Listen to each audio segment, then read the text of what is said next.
President Trump likes to say that he inherited a mess, but I think it's safe to say he has made a lot of places a lot more messier since taking over. Perhaps the U.S. ambassador to Estonia, James Melville, put it for many when he said the following in describing why, in fact, he would be retiring earlier than intended. Quote, "A Foreign Service officer's DNA is programmed to support policy, and we're schooled right from the start that if there ever comes a point where one can no longer do so, the honorable course is to resign. Having served under 6 presidents and 11 secretaries of state, I never really thought it would reach that point for me.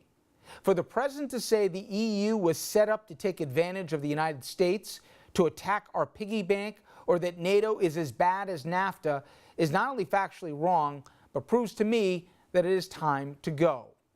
Now, he didn't even mention the Helsinki summit, which happened after he handed in his resignation, or that the White House is still doing damage control over that incident. Here's President Trump in what is being called one of the low points of his administration. They think it's Russia. I have President Putin. He just said it's not Russia. I will say this, I don't see any reason why it would be. I will tell you that President Putin was extremely strong and powerful in his denial. As many of you know, it actually got even more bizarre, if not worse, from there. Putin offered to question Americans, interrogate them about Russian election meddling. Our president said he was open to that, quote, incredible offer. A day later, after immense backlash, the White House caved and said it wouldn't consider it, but the fact that that was considered and even supported speaks volumes. Then, of course, there's North Korea. President Trump, he met, as you know, with Kim Jong-un last month, and Trump immediately did a victory lap and declared that the nuclear problem was, in his words, solved. But then, a few weeks later, U.S. intelligence agencies said it appeared that North Korea was increasing production of nuclear weapons fuel at multiple secret sites. But this week, a new report says North Korea appears to be dismantling key facilities at its main satellite launch site, so it's anyone's guess what actually is going on in the Hermit Kingdom. Now, I wanted to go around the world, but also talk obviously about North Korea with an expert in Korea and geopolitics in general to help us make sense out of what sometimes has frankly been nonsensical. Donald Gregg is former ambassador to Korea, former national security advisor to Vice President Bush. He's also CIA and State Department veteran himself. Thank you so much for the time, sir. I appreciate it. Delighted to be here. So I read the quote there from the outgoing ambassador to Estonia.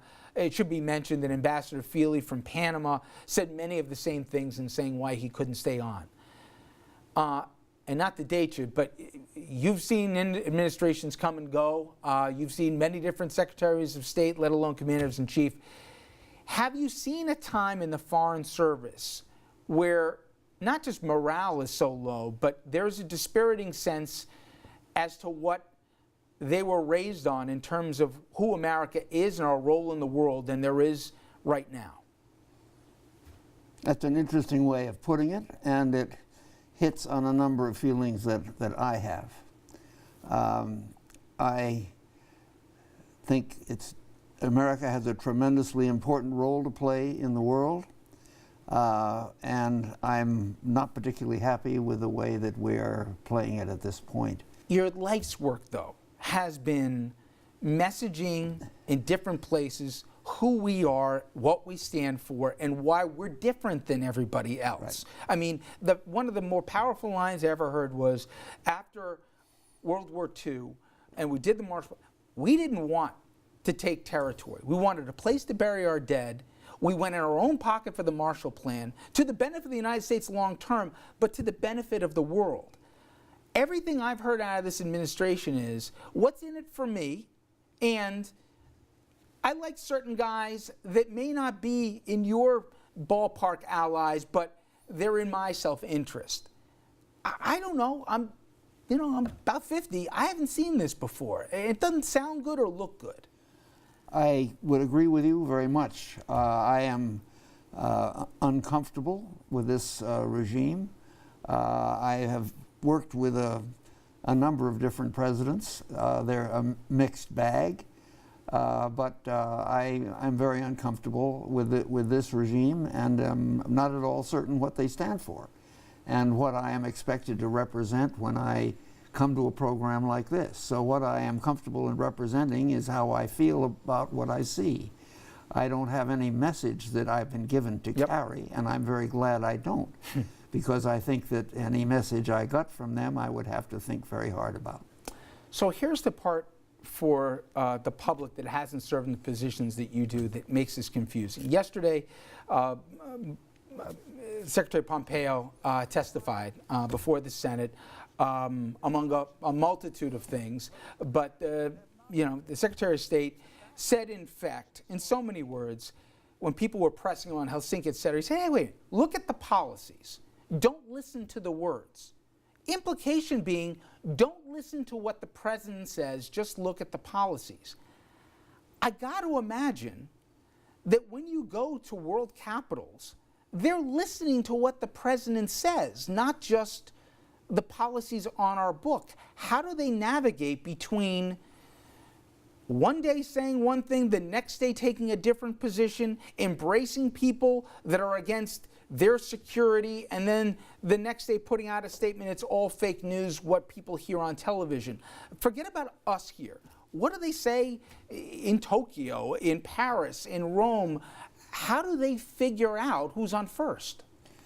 Well, it's a difficulty because we have elected a wide variety of men as our president.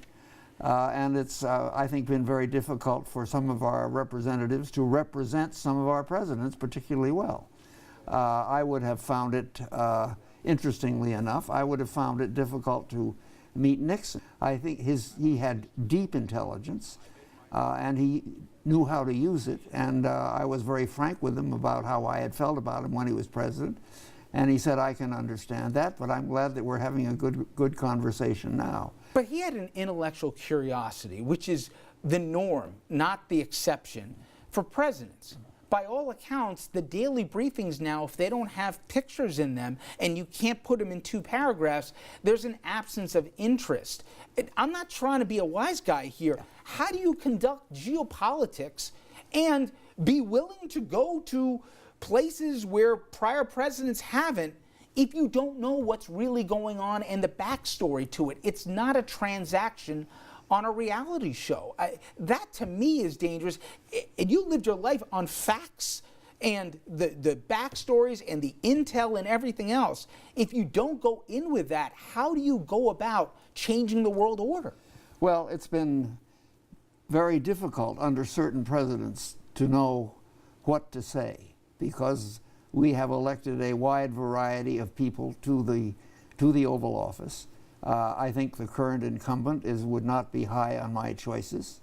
And I think it's very difficult when you get a message from a president with whom you have real doubts. It's difficult to really sell his message well. And that makes it very tough on ambassadors, secretaries of state, secretaries of defense. And I think we're in such a period now. One of your areas of expertise, Korea. You've seen the back and forth right now, the meetings and then the promises of denuclearization and then the competing intel reports that we get as to the commitment or lack thereof from the North Koreans. Leaders change, but that insular environment and the fear of the outside world has always been constant. What gives you the most amount of pause and or hope about what we're doing now with them? Do they misread us and our resolve or not? I have quite a lot of respect for the North Koreans and the people they put in their high positions. They are usually well trained, they're usually linguistically very strong, and they have, I think, a good knowledge of the history within which they are operating. The North Koreans are tricky, but they're not suicidal. And they have a very clear sense of what we are capable of doing. And I think they are going to be very careful not to do something which could be seen as a provocation for us to take really extreme measures against them. So I'm not as worried about our relationship with North Korea as I have been in the past just because of that. I think we have over time, we have developed a fairly sensitive attitude toward what the other guy is capable of doing. It's not a comfortable relationship.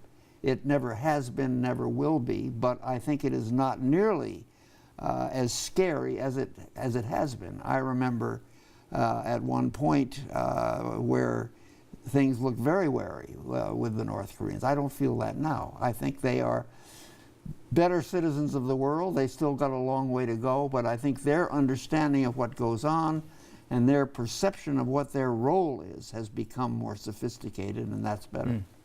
When you watch the day-to-day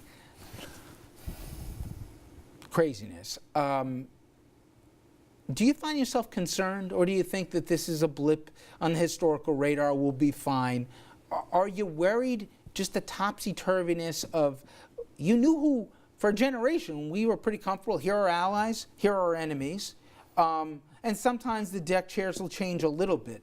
But since World War II, there hasn't been a window, especially in non-wartime, that we've seen this amount of dislocation. Does it scare you or concern you? The time I was really scared was the Cuban Missile Crisis. Yep. That was as close as I hope we will ever come to a real disaster. And I don't feel that today. I feel that we're dealing with not robustly intelligent people, but the stakes, the world has learned a bit. And I think there's less likelihood of the kind of disaster that we were very close to at the time of the Cuban Missile Crisis. So we're sort of blundering along. It's not much fun.